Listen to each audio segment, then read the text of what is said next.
یہ قرآن ایک بابرکت کتاب ہے جسے ہم نے آپ صلی اللہ علیہ وسلم پر نازل کیا تاکہ لوگ اس پہ غور اور فکر کریں اور تاکہ اہل فہم اس سے نصیحت حاصل کریں۔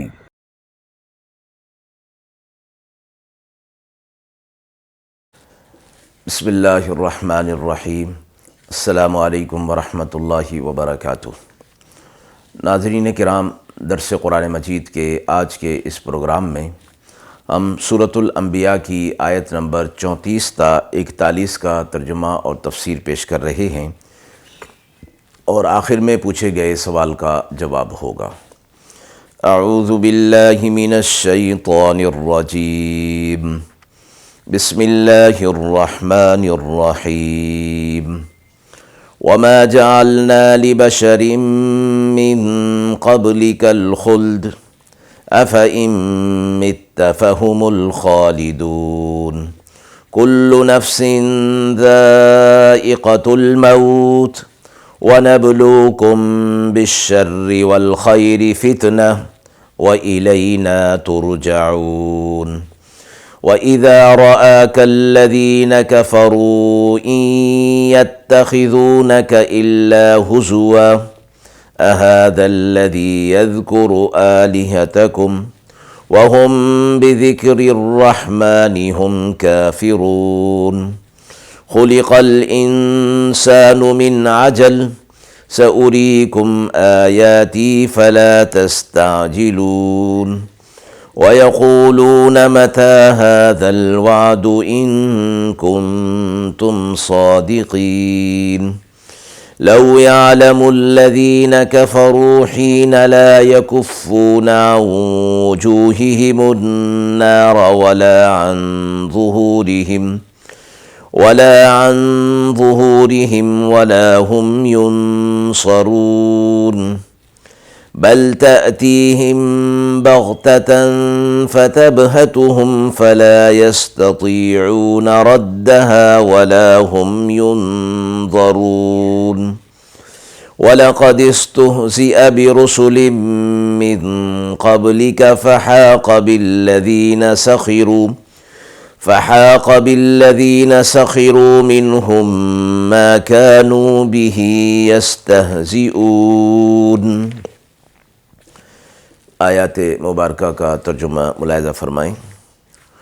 اور نہیں دیا ہم نے آپ سے پہلے کسی آدمی کے لیے ہمیشہ رہنا، پھر اگر آپ وفات پا گئے تو کیا وہ رہ جائیں گے؟ ہر نفس کو موت کا ذائقہ چکھنا ہے، اور ہم آپ کو جانچتے ہیں برائی سے اور بھلائی سے بطور امتحان کے، اور ہماری طرف ہی لوٹ کر آنا ہے۔ اور جہاں آپ کو دیکھتے ہیں منکر، تو کوئی کام نہیں ان کو آپ سے مگر یہ کہ مذاق کرنا۔ کیا یہی شخص ہے جو نام لیتا ہے تمہارے معبودوں کا اور وہ رحمان کے نام سے منکر ہیں؟ انسان عجلت سے بنا ہے۔ اب دکھلاتا ہوں تم کو اپنی نشانیاں، سو مجھ سے جلدی مت کرو۔ اور کہتے ہیں کب ہوگا یہ وعدہ آپ کا اگر تم سچے ہو؟ اگر جان لیں یہ منکر اس وقت کو، نہ روک سکیں گے اپنے منہ سے آگ، اور نہ اپنی پیٹھ سے، اور نہ ان کو کوئی مدد پہنچے گی۔ کچھ نہیں، وہ آئے گی ان پر ناگہاں، پھر ان کے ہوش کھو دے گی، پھر نہ پھیر سکیں گے اس کو، اور نہ انہیں کوئی فرصت ملے گی۔ اور مذاق کر چکے ہیں رسولوں سے آپ سے پہلے بھی، پھر الٹ پڑا ان کا وہ مذاق انہی پر، وہ جس چیز کا مذاق کیا کرتے تھے۔ پچھلی آیات میں منکرین کو، کفار اور مشرکین کو اللہ رب العزت کی توحید کی نشانیاں بیان فرمائی گئی تھیں، چونکہ ان کے مشرکانہ عقائد پر یہ رد ہو رہا تھا اور اس کی تردید ہو رہی تھی کہ وہ اللہ کا مسیح علیہ السلام کو اللہ کا بیٹا، فرشتوں کو اللہ کی بیٹیاں قرار دے رہے تھے۔ اور جب ان کو اس بات کا جواب مل جاتا جس کا ان کے پاس کوئی جواب نہ ہوتا، تو پھر مخالفت میں وہ آگے بڑھتے اور پھر ان کے اندر ایک قسم کی جھنجھلاہٹ پیدا ہو جایا کرتی تھی، اور پھر وہ کہتے تھے، یہ تمنا کرنے لگتے تھے کہ رسول اللہ صلی اللہ علیہ وسلم کی نعوذ باللہ جلد وفات آ جائے۔ اس آیت مبارکہ میں ان کی اسی بات کا جواب دیا گیا کہ ہم نے آپ صلی اللہ علیہ وسلم سے پہلے انبیاء علیہ الصلاۃ والسلام ہوں یا عام آدمی ہوں، کسی کے لیے بھی دنیا کے اندر ہمیشہ رہنا تو رکھا ہی نہیں۔ پھر اگر آپ صلی اللہ علیہ وسلم اس دنیا سے چلے گئے تو یہ کوئی نئی بات نہ ہوگی۔ پھر ان مشرکین کو یعنی یہود و نصارہ کو یہ کہا گیا کہ جن انبیاء علیہ الصلاۃ والسلام کی نبوت کے تم قائل ہو اور ان کو مانتے ہو، وہ انبیاء علیہ الصلاۃ والسلام بھی تو اس دنیا سے چلے گئے، تو کیا ان کے جانے سے ان کی نبوت و رسالت پر کوئی فرق پڑ گیا؟ یقینی طور پر نہیں۔ اسی طرح آپ صلی اللہ علیہ وسلم جب اس دنیا سے چلے جائیں گے تو آپ صلی اللہ علیہ وسلم کی نبوت و رسالت پر بھی کوئی فرق آنے والا نہیں ہے۔ اللہ رب العزت اس دین کی، اس قرآن کی، اس شریعت کی حفاظت کرنے والے ہیں، اور قیامت تک کا وعدہ فرما دیا گیا ہے۔ اس لیے آپ صلی اللہ علیہ وسلم کی جلد وفات سے اگر یہ اپنا غصہ ٹھنڈا کرنا چاہتے ہیں تو فرمایا گیا، کیا تمہیں اس موت کے مرحلے سے نہیں گزرنا؟ تمہیں بھی اس موت کے مرحلے سے گزرنا ہوگا۔ اسی حوالے سے آگے فرما دیا گیا اگلی آیت میں کہ ہر نفس کو موت کا ذائقہ چکھنا ہے۔ جو بھی اس دنیا کے اندر آیا ذی روح، اسے موت کا ذائقہ جو ہے وہ ضرور چکھنا ہوگا، اور فرمایا کہ یہ موت و حیات تو ہم نے اس لیے پیدا کی ہیں کہ ہم اس کے ذریعے سے تمہارا امتحان لیں، اور وہ امتحان خیر سے بھی ہوگا، شر سے بھی ہوگا۔ یعنی اللہ رب العزت دنیا کے اندر خیر پیدا فرمائیں گے یا کسی کو خیر اور نعمتیں دیں گے تو وہ بھی بطور امتحان ہوگا، اور اگر کسی کو شر دیں گے یعنی مصیبت اور پریشانی دیں گے تو وہ بھی بطور امتحان اور آزمائش کے ہوگا۔ اور یہ بات یاد رکھنے کی ہے کہ دنیا ہمیشہ رہنے کی نہیں، تمہیں ہماری طرف ہی لوٹ کر آنا ہوگا۔ اگلی آیت میں فرمایا گیا کہ یہ کافر لوگ آپ کو جہاں کہیں بھی دیکھتے ہیں اور کوئی کام ان کا نہیں ہوتا، اللہ وحدہ لا شریک کا تو انکار کرتے ہیں، اور آپ کا جو ہے وہ مذاق اڑانا شروع کر دیتے ہیں، اور کہتے ہیں کہ یہی وہ شخص ہے کہ جو ہمارے معبودوں کو جھوٹا کہتا ہے، حالانکہ وہ خود اصل معبود کو جھوٹا کہہ رہے ہوتے ہیں۔ آگے فرمایا کہ انسان کو عجلت کے ساتھ پیدا کیا گیا، یعنی جلد بازی کے اندر اس کو پیدا کیا گیا۔ مراد یہ ہے کہ انسان بڑا جلد باز ہے۔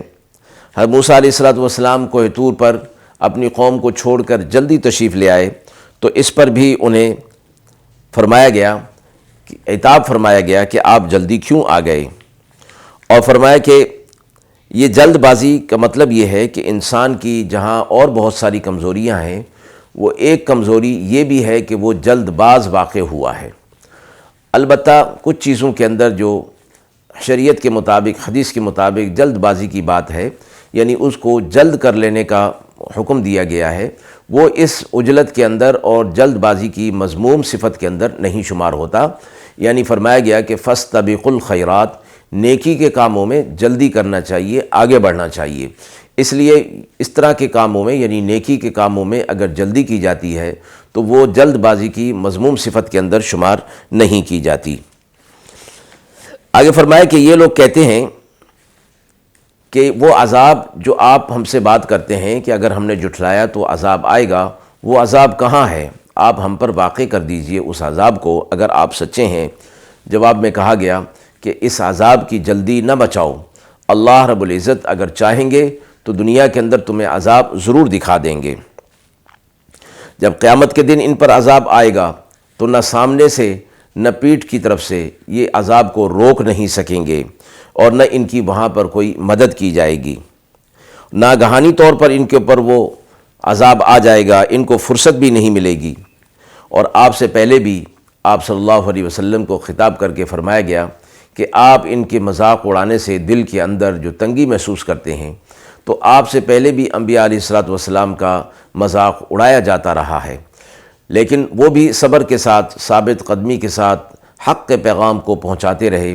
تو اے نبی صلی اللہ علیہ وسلم، آپ بھی ایسے ہی ثابت قدمی کے ساتھ اللہ کے پیغام کو پہنچاتے رہیے، اور ان کے ساتھ بھی ایسا ہی ہوا تھا کہ ان کا مذاق انہی پر لوٹا دیا گیا تھا، یعنی وہ جس طرح مذاق اڑایا کرتے تھے انہی کا خود جو ہے وہ مذاق اڑ گیا۔